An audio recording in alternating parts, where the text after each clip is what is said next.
Now you mentioned Chomsky and his challenge, or his attempt to challenge this view, but you also made several other claims. You just now, you said all the child has to go on is the observable behavior, and then you clarified this by saying, by talking about the use of sentences and how the meaning is to be discerned from the use of the words in the sentences, and that raises, in my mind, a question that's often asked. Your insistence on behavior makes you a behaviorist. But there are two very different, apparently, kinds of behaviorists. There's Skinner and the behaviorists in psychology, with whom you've often allied yourself. But then there's Wittgenstein, the later Wittgenstein, and his doctrine of meaning in use, and that's often called a sort of behaviorism, too. Chomsky's criticism of your view would seem to be largely a criticism of you as a Skinnerian behaviorist. But can you say something to sort out these different meanings of behaviorism and which kind of behaviorist? You said just now, in effect, that there's no alternative to being a behaviorist that you can see. Could you spell out which kind of a behaviorist there's no alternative? Yeah, very good. Yes, this is certainly an important thing to clear up. No, I'm not a behaviorist in the sense of following along with Skinner's more specific technical considerations of operant behavior and conditioned reflex and the rest. I take all this seriously. I'm prepared to believe that it's true right down the line, but I'm not a specialist in that field, and it's not. And those things don't really affect my view or concern me in this philosophical context. What does is, yes, just as you say, behaviorism in the sense in which you can apply it to Wittgenstein and Ryle. And in the case of language, one must be behaviorist in that sense, at least, to that extent, because, that is, unless one really takes the radical step of believing telepathy or something equally unjustifiable,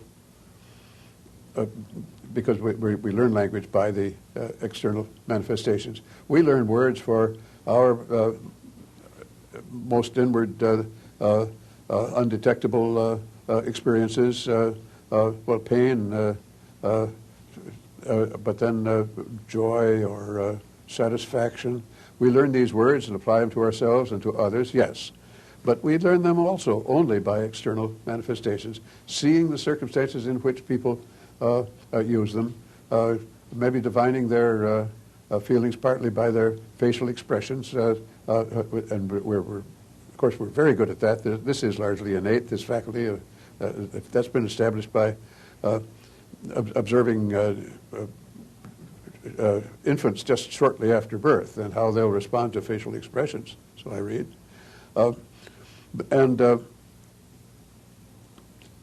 So one must be, and so for meaning in particular or any other linguistic concepts, we've got to look to the external manifestations. Now, meaning in use, there's Wittgenstein, and that's good as far as it goes, meaning as use, yes.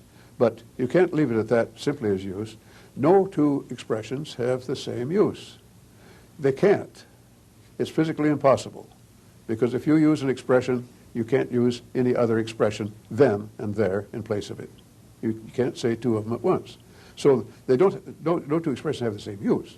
It's a question of the relevant use, the significant use, the semantically significant use, and that's the problem.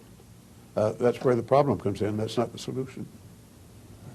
You've mentioned that one of the consequences of abandoning the two dogmas of empiricism is a blurring of the distinction between metaphysics and science. Another effect that you have written about is what you call a shift towards pragmatism. Could you explain what exactly you mean by pragmatism in this context? No. No, it's not at all clear to me what is meant or should be meant by it. Well, I think it may all go back to the last page of one of my papers. I guess it was the paper Carnap and Logical Truth, rather than Two Dogmas of Empiricism, but that was more, this second paper was more of the same 10 years later or so. And that, at that point, I was citing Carnap and criticizing, had been criticizing, Carnap's, again, sharp cleavage between what he called frameworks of a theory and the actual factual content of the theory. Theory is something in natural science, say. And the framework Carnap characterized as purely pragmatic. You set up concepts, terms, whatever, structure your theory in the way that seems most convenient and efficient in handling the particular data that you're trying to handle, in contrast to things that can really be true or false rather than merely convenient. And I then, referring to my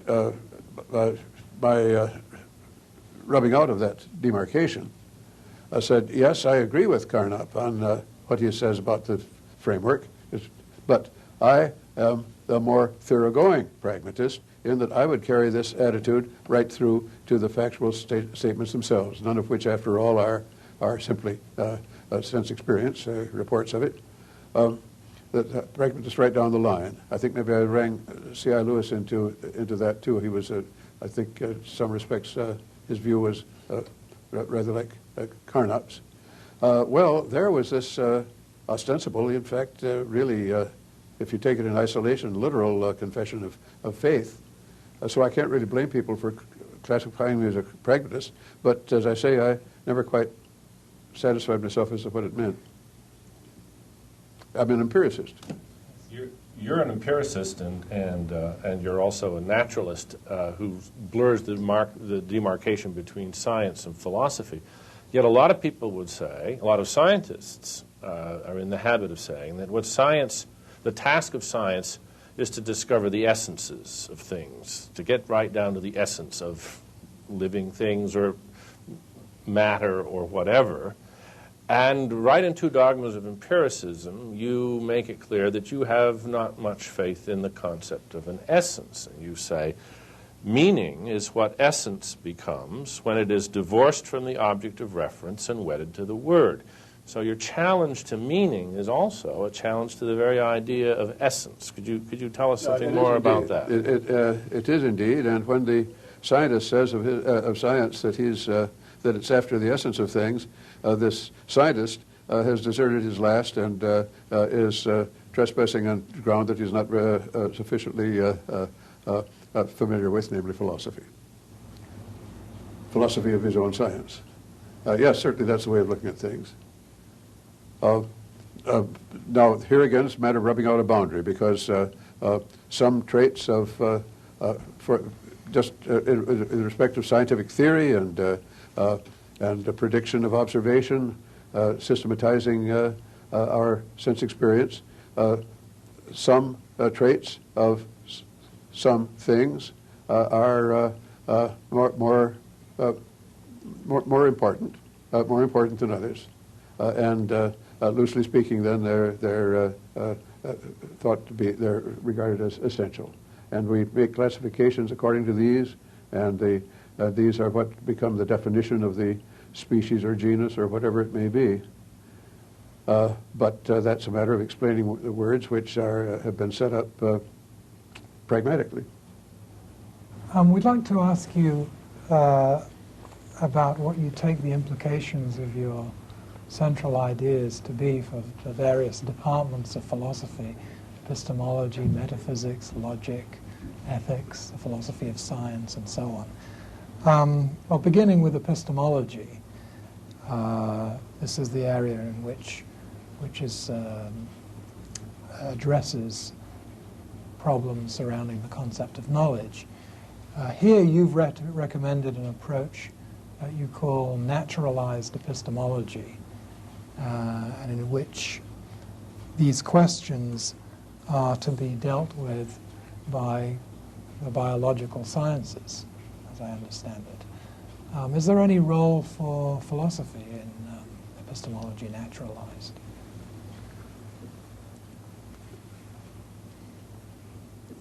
I think of it as a study at very much the philosophical end of the continuum, which I think of as science. This is a matter, again, of my not recognizing any objective demarcation between the two realms. Naturalism, in this way, distinguishes me as one kind of an empiricist from the empiricists who would reduce our discourse about the empirical world to a discourse about sense experience and sensory qualities, either by definition or at least by systematic criteria of a kind that made the discourse about the physical world clearly subsidiary or derivative from a basic phenomenalistic language. This I given up as a will-o'-the-wisp, thinking of science, rather the science of the physical world, as the means by which we manage our sense experience. When we remember something from long before, we don't remember ordinarily the colors involved or the positions of things. We've already drawn the conclusion in physical terms, what happened to the object, what happened to the man, and that's what we remember. So that we can't have a language of pure phenomena as a going concern on which to build something else. So the venture, the interest, is still the old traditional philosophical interest, but it gets, for me, it gets translated into a naturalistic or scientific concern about the following question. Science itself tells us that our information about the world is coming in only through the impact of particles on our sensory surfaces and light rays on our eyes, those are our data, and yet we come out with with our whole elaborate apparatus of science, and even the tremendously powerful science that makes such effective predictions and develops such overwhelming technology. And how does that work? And so, as granting the existence of the physical world and the light rays and the particles that are hitting us, the question is, working within this physical world itself, just what are the connections? This is obviously going to involve considerations of neurology and psychology. One, on the other hand, pursuing this more characteristically philosophical aspect would try to quarantine those as best one could and leave them to the experts, but draw freely on their findings and conclusions insofar as they seem pertinent to clarifying our problem, our puzzle about how we can get all this out of so little and such a different kind of thing.